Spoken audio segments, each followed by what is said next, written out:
I had an idea for a button-eyed cloth fairy doll with translucent iridescent wings made from angelina film on a wire frame. It seemed simple enough. What could possibly go wrong? Well, things didn't exactly go to plan, and the wings turned out to be a little bit more tricky than I expected. Keep watching to see what happens. I'm Jo, by the way.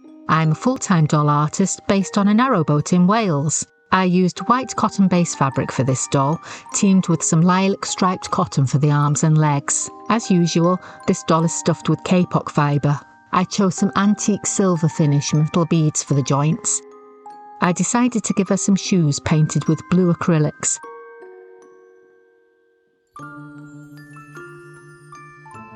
I added a coat of iridescent glitter paint so they shimmer in the light.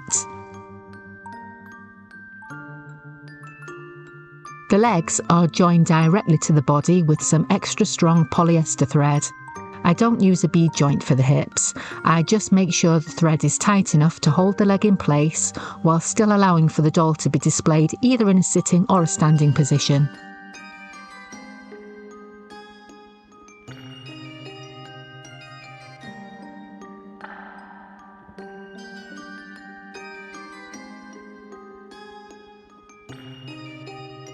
If you're enjoying this video, please don't forget to hit like and subscribe if you'd like to see more.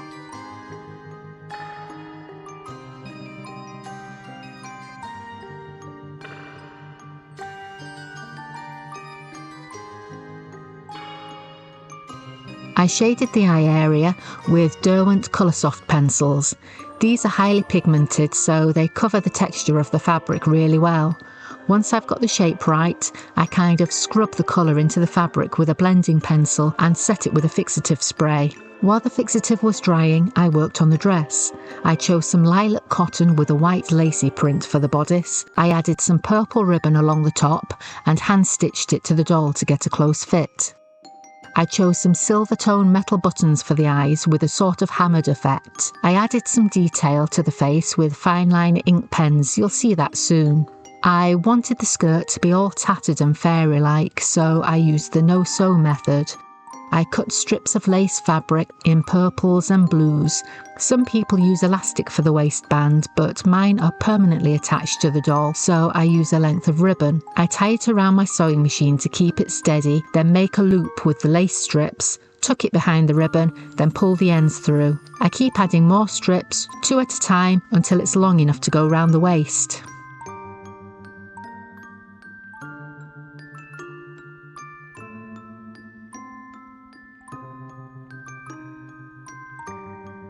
I chose some lovely blue acrylic boucle yarn for the hair, with some purple streaks running through it. I used the Clover pen style needle felting tool with 3 38 gauge needles. I wanted to give her an updo, so I just needle felted lengths of the yarn around the edges, then used the loose fibres to fill in the middle section.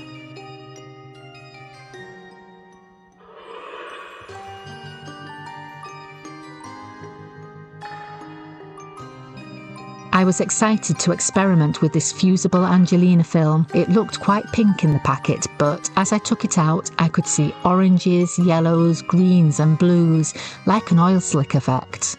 I bent a length of florist wire into a wing shape and sandwiched it between 2 sheets of the film. I placed the wing between 2 pieces of baking parchment and gave it an iron. I found that the medium setting was just about right on my little quilting iron. I left a little excess film around the outside of the wire, then used a candle flame to melt it. After burning a few small holes to create a wing pattern, it was time to figure out how to attach them to the doll.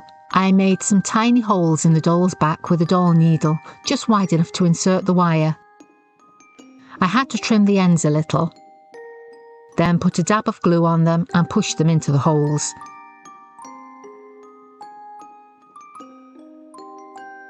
They seem to be holding quite well. I added some orange mulberry paper lilies and purple ribbon to her hair to bring out the colours in her wings. Now all that was left to do was take some photos. And then it happened. I noticed that one of the wings was sticking out a little bit more than the other one. I thought I could maybe just gently push it back in and make it even, and then I heard a snapping sound. When I looked closely, I noticed this tear in the film. I can't see a way to repair it, so I'm gonna have to make another wing. I'm hoping I can get it to match the other side so I can get away with just making one.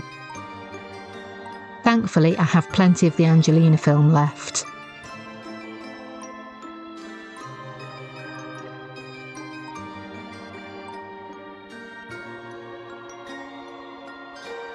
The shape is a pretty good match.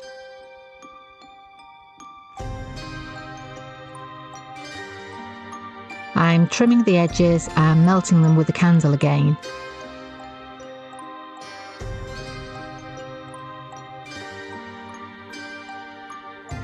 Now I just need to try and get the holes in the same place.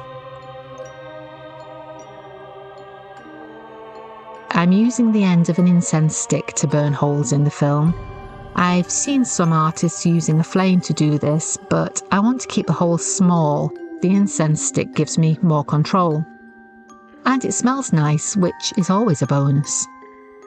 I slipped a little and made an extra tiny hole, so I've just matched it up on the other wing. I actually like it better than it was before.